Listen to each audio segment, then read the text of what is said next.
नमस्कार दोस्तों। आज हम बात करने वाले हैं आदिकाल की विशेषताओं के बारे में। तो आदिकाल में धार्मिक साहित्य, रासो साहित्य तथा लौकिक साहित्य लिखा गया है। इसमें रासो साहित्य उन साहित्य को कहा जाता है जिनमें किसी राजा की चरित्र का वर्णन हो, जैसे चंद्रबरदाई का पृथ्वीराज रासो। तो हम देखते हैं कि आदिकाल का जो समय है वो आचार्य रामचंद्र शुक्ल के अनुसार 1050 संवत से लेकर 1350 संवत विक्रमी तक माना गया है। तो हम देखते हैं कि आदिकाल में मुख्य रूप से तीन प्रकार के साहित्य प्राप्त होते हैं: धार्मिक साहित्य, रासो साहित्य तथा लौकिक साहित्य। जिसे हम ऐसे भी कह सकते हैं कि धर्माश्रित साहित्य, लोकाश्रित साहित्य और राजाश्रित साहित्य। तो आदिकाल में जो रासो साहित्य लिखा गया है वो ज़्यादातर उन साहित्य को कहा जाता है जिसमें किसी राजा के चरित्र का वर्णन हो, किसी राजा के द्वारा लड़े गए युद्ध का वर्णन हो, उसके विवाह का वर्णन हो, उसके प्रेम विलास का वर्णन हो। ऐसे साहित्य को जो आदिकाल में लिखे गए हैं उन्हें रासो साहित्य कहा जाता है।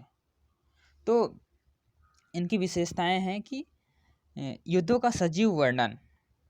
आदिकालीन कवि केवल मसीजीवी ही नहीं थे, वे तलवार के भी धनी थे। वे युद्ध में भी बढ़ चढ़कर हिस्सा लेते थे। इसी कारण वे युद्ध में हुए घटनाओं को अपनी आँखों से देखते थे, जिसका वर्णन वे अपनी कविताओं में करते थे। इसी कारण उनकी कविताओं में युद्धों का सजीव चित्रण देखने को मिलता है। तो हम देखते हैं कि आदिकाल में जो कवि थे वो केवल कवि ही नहीं थे, कवि होने के साथ ही वो एक अच्छे सैनिक भी थे। इस कारण वे अपने राजाओं के साथ स्वयं भी युद्ध करने के लिए जाते थे और युद्धों में जो दृश्य, जो घटनाएं वो अपनी आंखों से देखते थे, वो आकर अपनी कविताओं में उसका वर्णन करते थे। इस कारण इनकी कविताओं में जो युद्धों का वर्णन हुआ है वो इतना सजीव और सुंदर जान पड़ता है कि ऐसा लगता है कि पाठक जब उन कविताओं को पढ़ता है तो ऐसा प्रतीत होता है कि वो दृश्य पाठक के सामने उपस्थित हो गया है। इस कारण हम कहते हैं कि आदिकाल में युद्धों का सजीव और सुंदर वर्णन हुआ है। दूसरी विशेषता है आश्रयदाताओं का अतिशयोक्तिपूर्ण वर्णन। उस समय के राजा को अपना गुणगान सुनना बहुत पसंद था, इसीलिए कवि लोग अपने राजाओं की बढ़ा चढ़ाकर प्रशंसा करते थे। इसमें राजाओं के द्वारा लड़े गए युद्ध, उनका पराक्रम तथा उनका विवाह आदि विषय शामिल थे। ये वर्णन मुख्यतः अतिशयोक्तिपूर्ण होते थे। तो आदिकाल में जो ज़्यादातर कवि हुए हैं वो राजाश्रित कवि थे, यानी कि राजा के आश्रय में रहकर कविताएं लिखने वाले कवि थे।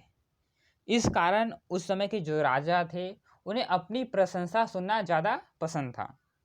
इस कारण भी कवियों ने क्या किया है कि उनकी बढ़ा चढ़ा के प्रशंसा की है, जैसे कि उनके युद्धों का वर्णन, उनके पराक्रम का वर्णन, उनके द्वारा जो विवाह हुए, उनके प्रेम विलास का वर्णन। यानी कि इनका मुख्य उद्देश्य था कि राजा को प्रसन्न करना और राजा के द्वारा धन प्राप्त करना। इसलिए हम कहते हैं कि इन्होंने धन प्राप्त करने के लिए, धन की लालच में अपने राजाओं को अन्य राजाओं से बेहतर, श्रेष्ठ बताने की कोशिश की है। इसलिए उन्होंने अपने राजाओं का अतिशयोक्तिपूर्ण वर्णन किया है। अतिशयोक्ति का अर्थ होता है कि बढ़ा चढ़ा के वर्णन करना। दूसरी विशेषता है रासो ग्रंथों की प्रधानता। आदिकालीन साहित्य में रासो ग्रंथों की प्रधानता है।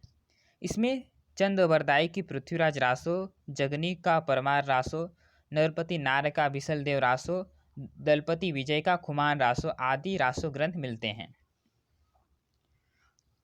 तो हम देखते हैं कि आदिकाल में जो ज़्यादातर जो ग्रंथ लिखे गए हैं वो रासो साहित्य लिखा गया है।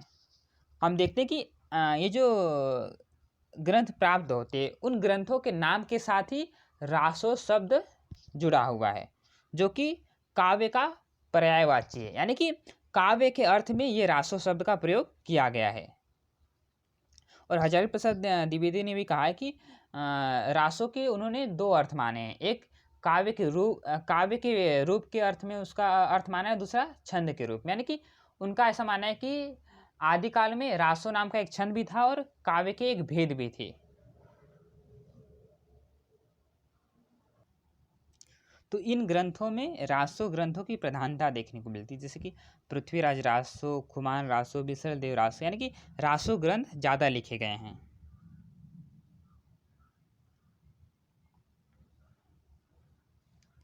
अगली विशेषताएं, संदिग्ध रचनाएं। तो आदिकाल में जितने भी रासो साहित्य मिलते हैं उनकी प्रामाणिकता संदिग्ध है। रासो साहित्य के बारे में विद्वानों में 3 मत प्रचलित है: अप्रामाणिक, प्रामाणिक तथा अर्ध प्रामाणिक। तो आदिकाल में जो रचनाएं लिखी गई हैं उनकी जो प्रामाणिकता है वो संदेह की दृष्टि से देखी जाती है, यानी कि यह रचनाएं प्रामाणिक है या नहीं, इसका कोई प्रमाण नहीं है, इसलिए इनको संदिग्ध रचनाएं मानी जाती है।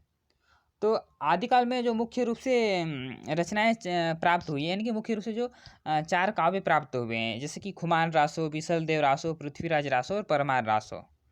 तो इसमें हम देखते हैं कि इनकी जो प्रामाणिकता है वो संदिग्ध है।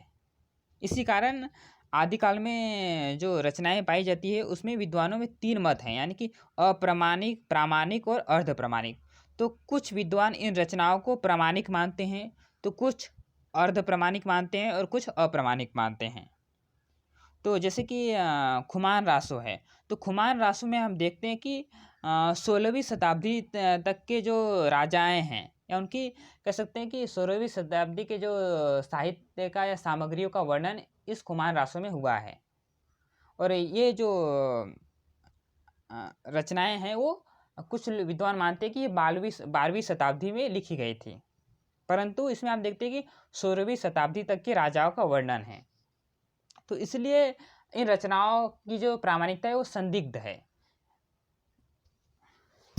क्योंकि इसमें हम देखते हैं कि इनके रचनाकारों का और इनके राजाओं का वर्णन जो है वो प्रामाणिक नहीं माना गया है। कुछ कवियों का कुछ विद्वानों का ऐसा मानना है कि ये जो कवि हुए हैं वो 12वीं शताब्दी के हुए हैं, तो कुछ का मानना है 16वीं शताब्दी का हुए हैं, तो कुछ का मानना है कि 17वीं शताब्दी में ये लिखा गया है। इस कारण इनकी प्रामाणिकता संदिग्ध है।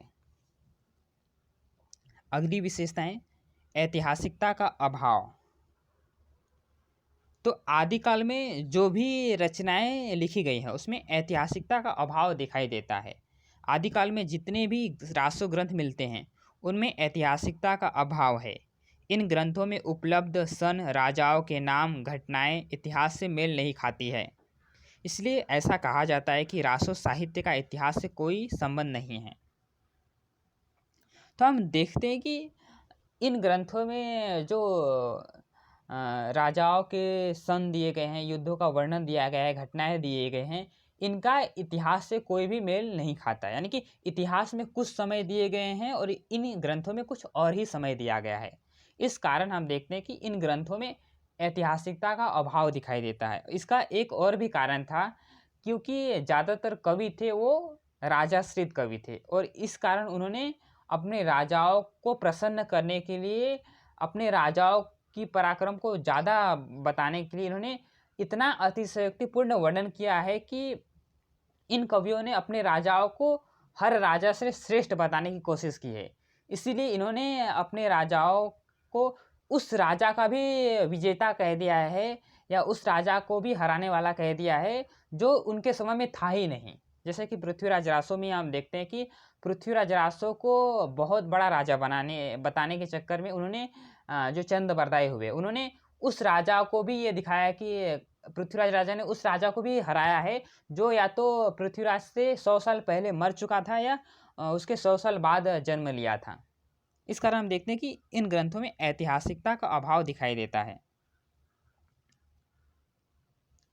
अगली विशेषता है प्रकृति चित्रण। आदिकालीन कवियों ने अपने रचनाओं में प्रकृति के विविध रूपों का वर्णन किया है। तो हम देखते हैं कि आदिकाल में जो कवि हुए उन्होंने प्रकृति के विविध रूप, जैसे कि आलंबन रूप, उद्दीपन रूप, तो इन रूपों का चित्रण किया है। और हम देखते हैं कि आदिकाल में किसी भी कवि ने प्रकृति के स्वतंत्र रूप में चित्रण नहीं किया है। ज़्यादातर कवियों ने प्रकृति का निर्वाह मात्र किया, यानी कि उन्होंने केवल एक परंपरा को निभाने के लिए ही प्रकृति का चित्रण किया है। और उसमें भी हम देखते हैं कि जो प्रकृति का उद्दीपन रूप होता है, उसका ही चित्रण उन्होंने ज़्यादा किया है। यानी कि प्रकृति का कारण के रूप में ही चित्रण इन्होंने नहीं किया है, केवल उद्दीपन रूप में ही इन्होंने चित्रण किया है। स्वतंत्र रूप में इन्होंने कहीं पर भी प्रकृति का चित्रण नहीं किया है। और इन ज़्यादातर कवियों ने तो प्रकृति चित्रण में जो नाम परिकरण शैली को अपनाया है। यानी कि नाम परिकरण शैली ये होती है कि केवल वस्तुओं का नाम गिना देना, उसका विस्तार के साथ वर्णन नहीं करना। तो इन कवियों ने इसी शैली को अपनाया है। इन्होंने क्या किया कि प्रकृति के जो सौंदर्य है उसका वर्णन न करके केवल प्रकृति की जो चीज़ें हैं जैसे नदी पर्वत इनका सिर्फ नाम गिना दिए हैं। अगली विशेषता है जनजीवन से संपर्क नहीं। आदिकालीन साहित्य दरबारी साहित्य था, इस कारण उनका जन सामान्य से कोई सरोकार संबंध नहीं था। तो हम देखते हैं कि आदिकाल का जो साहित्य है वो दरबारी साहित्य है, राजा के आश्रय में रहकर लिखा गया साहित्य है। इस कारण इन कवियों ने अपने कविताओं में, अपने काव्यों में केवल राजाओं का ही वर्णन किया है। अपने काव्यों में इन्होंने समाज का, जन सामान्य लोगों का चित्रण नहीं किया है, इसलिए इनकी कविताएं जन जीवन से दूरी बनाई हुई है। अगली विशेषता है वीर रस तथा श्रृंगार रस का समन्वय। आदिकाल में युद्ध अक्सर किसी सुंदर नारी को लेकर होता था। नारी को प्राप्त करने के लिए युद्ध करने पड़ते थे। इसीलिए आदिकालीन रासो साहित्य में श्रृंगार रस को पाने के लिए वीर रस की आवश्यकता थी। यानी कि हम देखते हैं कि आदिकाल में जो युद्ध हुए हैं उसके मुख्य रूप से दो ही कारण थे। एक, राजाओं के द्वारा अपने साम्राज्य की विस्तार करने की लालसा, और दूसरा कोई सुंदर नारी। तो इन दो ही कारणों के लिए युद्ध हुआ करते थे। तो और जैसे कि उस समय के जो कवि थे उन्होंने उस समय की कोई राजकुमारियाँ हुआ करती थी, रानियाँ हुआ करती थी, तो उनका बढ़ा चढ़ा के उनकी सुंदरता का वर्णन करते थे। और ये वर्णन करके वो राजाओं को उत्तेजित करते थे ताकि वो युद्ध करके उन्हें प्राप्त करे। तो इस कारण इन कविताओं में मुख्य रूप से दो रसों का वर्णन हुआ है, या ये कह सकते हैं कि उन दोनों रसों का काफ़ी अच्छा वर्णन हुआ है, श्रृंगार रस और वीर रस। जहाँ पर नायिकाओं के सौंदर्य का वर्णन हो, उनके प्रेम का वर्णन हो, वहाँ पर श्रृंगार रस आता है, और जहाँ पर युद्ध का वर्णन वहाँ पर वीर रस।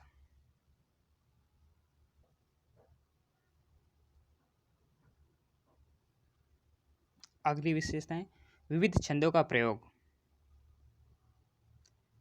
आदिकाल में जो भी साहित्य लिखे गए हैं उनमें छंद में विविधता देखने को मिलती है, जिसमें दोहा, चौपाई, लोला, कुंडलियाँ, छप्पय आदि छंद प्रमुख हैं। तो हम देखते हैं कि आदिकाल में जो साहित्य लिखे गए उसमें विविध छंदों का प्रयोग देखने को मिलता है, जैसे कि दोहा, तोटक, तोमर, काथा, गाहा, पदरी, आर्या, सटक, रोला, उलाला, कुंडलियाँ, छप्पय, ये ऐसे कई प्रकार के छंदों का प्रयोग आदिकालीन साहित्य में देखने को मिलता है। अगली विशेषताएं हैं डिंगल पिंगल भाषा। आदिकालीन साहित्य डिंगल पिंगल भाषा में लिखा गया है। उस समय के कवि अपनी रचनाओं को दरबार में ऊंचे स्वर में गाकर सुनाते थे, इसके लिए डिंगल भाषा का प्रयोग करते थे। यहाँ पर पिंगल हो गया है मिस्टेक से, तो यहाँ पर डिंगल होना चाहिए। तो आदिकाल में जो साहित्य लिखा गया है वो मुख्य रूप से डिंगल और पिंगल भाषा में ही लिखा गया है। तो उस समय के जो अपभ्रंश मिश्रित साहित्यिक कह सकते कि जिसमें अपभ्रंश और राजस्थानी भाषा का संयोग हो, यानी मिश्रण हो, जिसे कह सकते हैं कि अपभ्रंश मिश्रित राजस्थानी भाषा, उसे कहते हैं डिंगल भाषा। और जिसमें अपभ्रंश मिश्रित साहित्यिक ब्रज भाषा का प्रयोग हो, उसे कहते हैं पिंगल भाषा। तो इन दोनों भाषाओं को लेकर ही काव्य लिखे गए हैं। और उस समय का जो साहित्य था उसमें हम देखते हैं कि जो इन्हीं दो भाषाओं यानी डिंगल पिंगल भाषा का प्रयोग हुआ है। तो उस समय के कवि अपनी रचनाओं को राज दरबारों में राजा के सामने काफ़ी ऊंचे स्वर में गाकर सुनाया करते थे, इसके लिए डिंगल भाषा काफ़ी अच्छी मानी जाती थी। डिंगल भाषा यानी कि अपभ्रंश मिश्रित राजस्थानी भाषा।